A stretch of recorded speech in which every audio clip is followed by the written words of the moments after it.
चलिए स्टूडेंट्स, एक नया क्वेश्चन लेकर आया हूँ। कॉम्प्लेक्स नंबर हमारा चल रहा है और उसमें मैं आपको नई नई तरीके के क्वेश्चन प्रोवाइड करा रहा हूँ।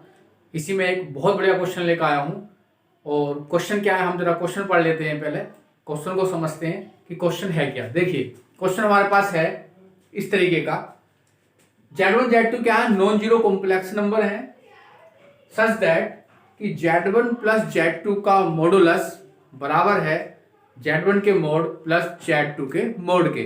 Find argument of Z1 minus argument of Z2 हमें क्या करना है, फाइंड करना है। और ऑप्शन है हमारे पास -पाई, -पाई/2, पाई/2 और 0। क्वेश्चन बहुत इंपॉर्टेंट है। IIT में भी आया हुआ है, AIEEE में भी आया हुआ है, RPET में भी आया हुआ है और MPPET में भी आया हुआ है और TGT PGT के लिए तो है ही बहुत मोस्ट। देखिए, क्वेश्चन में कुछ नहीं है, सिर्फ इसका कंसेप्ट समझना है हमें इस क्वेश्चन में वो एग्जामिनर हमसे कहना क्या चाह रहा है, थोड़ा हम उसकी भावनाओं को समझ लेते हैं। क्वेश्चन तो हम 1 सेकंड में 2 सेकंड में कर लेंगे। पहले हम वहां पर पूछना चाह रहे हैं कि आखिर इसने ऐसा कहां से क्वेश्चन पूछा है, आखिर क्वेश्चन का कंसेप्ट क्या है। हम पहले क्वेश्चन के कंसेप्ट तक पहुंचेंगे, फिर क्वेश्चन तो हम कर ही लेंगे। क्वेश्चन मात्र 2 सेकंड का है, देखते के साथ ही टिक भी मार सकते हैं आप। और ये भी गारंटी है कि आप कंसेप्ट आप समझ लेंगे तो क्वेश्चन तो आपको हमेशा लाइफ टाइम ही याद रहने वाला है, कभी भी इसे नहीं भूल सकते। तो पहले हम इसके कंसेप्ट पर बात करेंगे, फिर आंसर लगाएंगे देखते के साथ ही, मुश्किल से 1 सेकंड या 2 सेकंड का। मैं आपको 2 तरीके से क्वेश्चन बताऊंगा, 2 या 3 तरीके से इसका क्वेश्चन भी आंसर भी बताने वाला हूं। तो चलिए पहले इसका कंसेप्ट तैयार करते हैं। चलिए देखिए ध्यान से और समझिए कि क्या है कंसेप्ट इसका। ये कहना चाह रहा है, देखिए हम क्या जानते हैं, देखिए हम जानते हैं क्या, हम सीधी सीधी बात जानते हैं, z बराबर x प्लस आई वाई, सभी जानते हैं ये बात। और ये भी जानते हैं पोलर फॉर्म में x बराबर कितना होता है, r cos थीटा और y बराबर r sin थीटा। ठीक है, और अगर हम z का मोड निकालेंगे, x की वैल्यू r cos थीटा रख देंगे, y की वैल्यू r sin थीटा रख देंगे, तो वो कितने के बराबर आ जाएगी, z का मोड बराबर r के। किसके बराबर आ जाएगी, z का मोड किसके बराबर आ जाएगी, r के। यहां तक भी कोई दिक्कत नहीं है। चलिए अब हम आगे चलते हैं। हम Z1 बराबर मान लेते हैं r1 cos थीटा 1 प्लस के i sin थीटा 1, इतना मान लिया। और Z2 बराबर मान लिया r2 cos थीटा 2 प्लस के i sin थीटा 2। सिर्फ मैं वहां तक पहुंचना चाह रहा हूं कि इसने क्वेश्चन पूछा कहां से है आपसे, आखिर ये कंडीशन इसने दी क्यों है, क्या रीजन है इसका कि इसने ये कंडीशन दी है।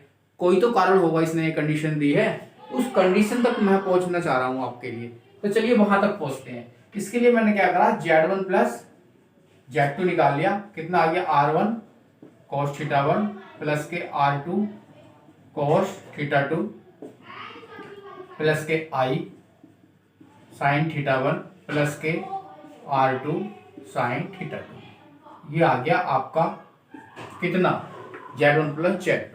अब मैं सिंपल सी बात है Z1 प्लस Z2 का मोड निकालना चाह रहा हूं, तो इसका भी स्क्वायर कर लेंगे, इसका भी स्क्वायर कर लेंगे और उसका क्या लेंगे, स्क्वायर रूट ले लेंगे। तो कितना आ जाएगा, सिंपल सी बात है r1 स्क्वायर आ जाएगा, इसका स्क्वायर करूंगा तो इसका स्क्वायर करूंगा तो r2 स्क्वायर आ जाएगा, दोनों की मल्टीप्लाई का ट्वाइस हो जाएगा। कितना हो जाएगा, 2r1 r2 cos theta 1 cos theta 2 plus के sin थीटा 1 और sin थीटा 2।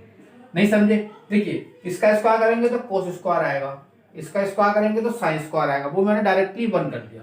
इसका स्क्वायर करेंगे तो भी cos स्क्वायर आएगा, इसका स्क्वायर करेंगे तब भी cos स्क्वायर आएगा, वो मैंने डायरेक्ट वन कर दिया। दोनों को मल्टीप्लाई का ट्वाइस लिखा है, बाकी मैंने वन कर दिया।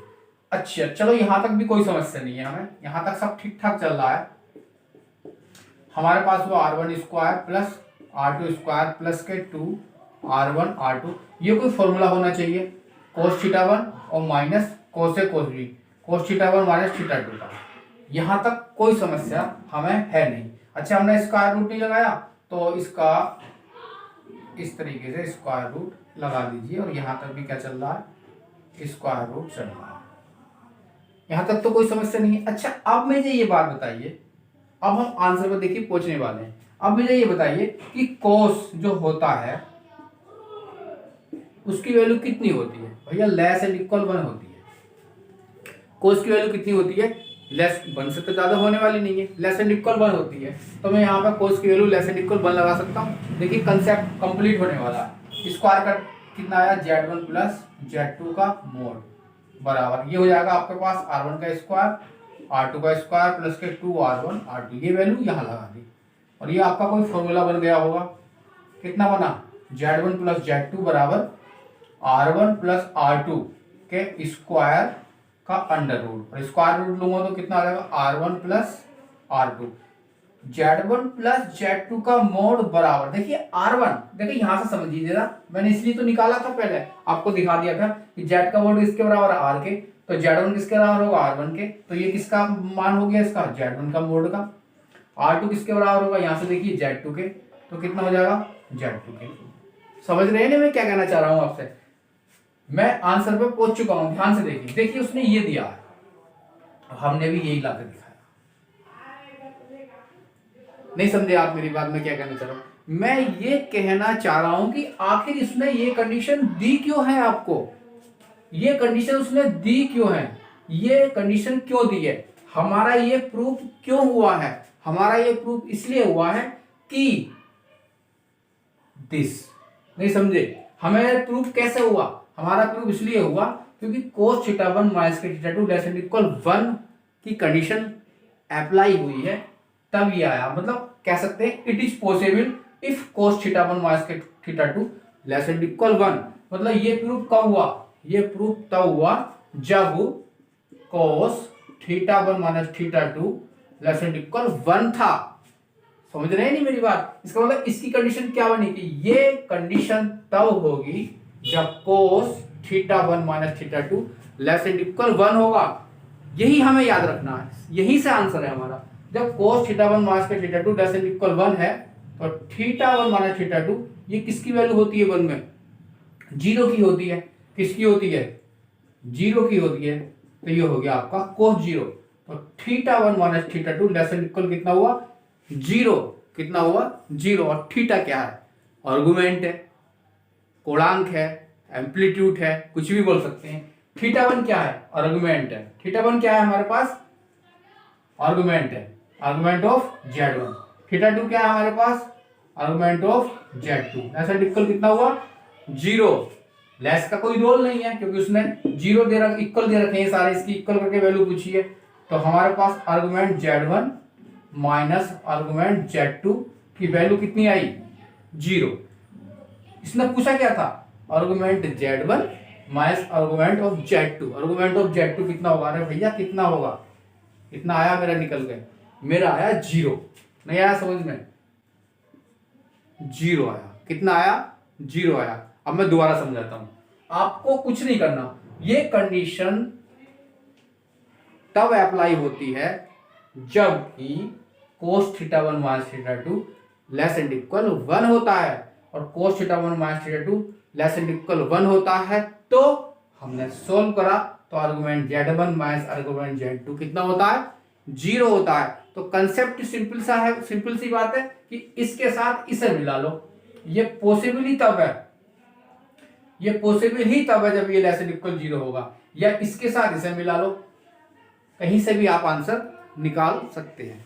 नहीं आया समझ में, चलिए दूसरे तरीके से एक तरीका और देखते हैं इसे करने का। देखिए ये कंडीशन दी है इसने, क्या दिया है कि Z1 प्लस Z2 बराबर है Z1 का मोड प्लस Z2 का मोड। इट इज पॉसिबल, ये तभी संभव है,